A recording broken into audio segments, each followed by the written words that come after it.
نصیب اللہ پچھلے تقریباً ایک ماہ سے دن میں کئی مرتبہ اپنے موبائل میں اس ایپ کو کھول کر استعمال کرنے کی کوشش میں لگا رہتا ہے، جو حال ہی میں بغیر کسی وجہ کے راتوں رات بند ہوئی ہے۔ بغیر کسی محنت کے زیادہ سے زیادہ پیسے کمانے کی لالچ نے دوسرے لاکھوں افراد کے ساتھ ساتھ نصیب اللہ کی بھی لاکھوں کا سرمایہ ڈبو دیا ہے۔ میں نے اپنے تقریباً 2.5 سے 3 لاکھ روپے اس ایپ میں انویسٹ کیے۔ وہ 2.5-3 لاکھ روپے کا طریقہ کار ایسا تھا کہ آپ کو ایک ٹاسک دیا جاتا تھا جو آپ ڈیلی کے بیسس سے کر لیتے تھے۔ ایک ٹریڈنگ دیا جاتا تھا کہ آپ کا ایک فلائٹ ہے، وہ 10 گھنٹے کے اندر پہنچ جائے گا، اس میں آپ کو اتنا انکم آ جائے گا، 1.60% کے ریشو کے حساب سے آپ کو انکم دیا جاتا تھا۔ تو چلتے چلتے یہ ایپ تقریباً 4 سے 5 مہینہ چلا۔ میں نے تقریباً 3 مہینے جب یہ چلا تھا، میں نے 3-4 مہینے بعد میں نے اس میں اپنے پیسے لگائے تھے۔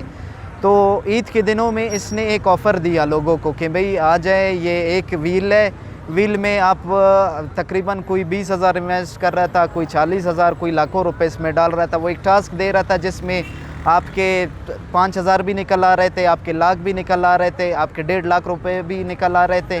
کرتے کرتے انہوں نے چوتھے دن 5ویں دن لوگوں کو وڈرا دینا بند کر دیا۔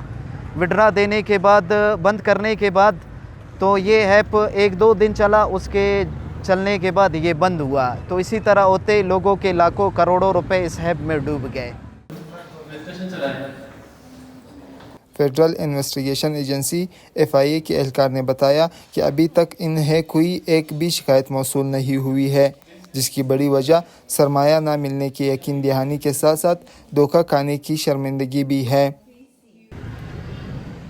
ماہر قانون اور پریکٹس وکیل رفیق شیرانی بتاتے ہیں کہ اس طرح کے آن لائن فراڈ کے متعلق قانونی خامیاں بھی ہیں، جنہیں اپ ڈیٹ کرنے کی ضرورت ہے۔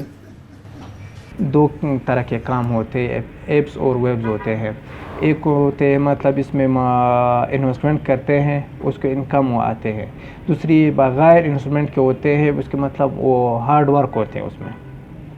لیکن اسی طرح ہے کہ مطلب ابھی تک اس پہ کوئی پالیسی نہیں بنی ہے، نہ ہی مطلب کوئی لا بنی ہے، نہ ہی اس پہ کوئی کیس ہوا ہے۔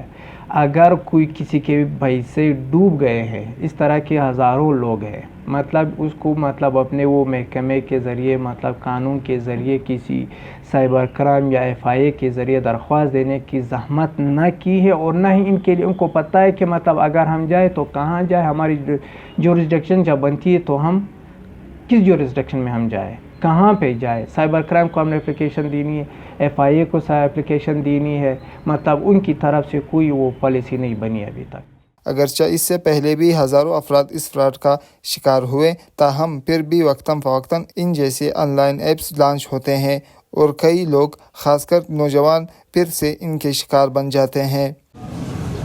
کون سی وجوہات اور وہ کون سے ٹیکنیکس ہیں جس کے سبب نوجوان اس طرف پہلے سے زیادہ راغب ہو رہے ہیں؟ پہلے تقریباً 3-4 ایپس تھے جن میں میں نے انویسٹ کیا تھا۔ ایک بیسٹ بائی ایپ تھا، اس میں میں نے تقریباً 1 لاکھ روپے انویسٹ کیا تھا، اس میں میرے پیسے چلے گئے۔ مطلب یہ ایپ کا ایسا طریقہ ہوتا ہے کہ آپ کے جتنے پیسے آپ کے اکاؤنٹ میں ہوتے ہیں، آپ کو ٹریڈنگ دیا جاتا ہے، آپ ٹریڈنگ کرتے ہو، اس ٹریڈنگ کے بعد اتنی زیادہ پروفٹ آپ کو ملتے ہیں۔ تو یہ لالچ آپ کو دیتا ہے، لالچ دینے کے بعد آپ کو جانسے میں ڈال کے آپ کے سارے پیسے اس میں اسکیم کر کے چلے جاتے ہیں۔ یہ ایپ آپ کو ایک ٹاسک دیتا ہے، اس ٹاسک کے ذریعے آپ جتنے ممبرز بناتے ہو اس کے الگ کمیشنز آتے ہیں۔ جو ممبرز آپ کے اس میں ڈپازٹ کرتے ہیں، اس ڈپازٹ کے بعد اس کے بھی الگ کمیشنز آتے ہیں۔ مطلب جو ان کا مین بندہ ہے اس کو یہ ممبرز کے کمیشنز بھی جاتے ہیں اور ڈپازٹ کے پروفٹ بھی ممبرز کو جاتے ہیں۔ مختلف میڈیا رپورٹس کے مطابق صرف سال 2023 میں ہی IDA اور جاوا آئی نامی فراڈ ایپس کے ذریعے پاکستانیوں کے 25 ارب سے بھی زائد روپے ڈوبے ہیں۔ تاہم ہر 5 سے 6 ماہ میں ایک نئی نام سے ایک نیا ایپ لانچ ہوتا ہے اور ایک نئی ایپ کے ذریعے یہ سلسلہ پھر سے شروع کیا جاتا ہے۔ عزیز صباؤن، JB کنیکٹس، کوئٹہ۔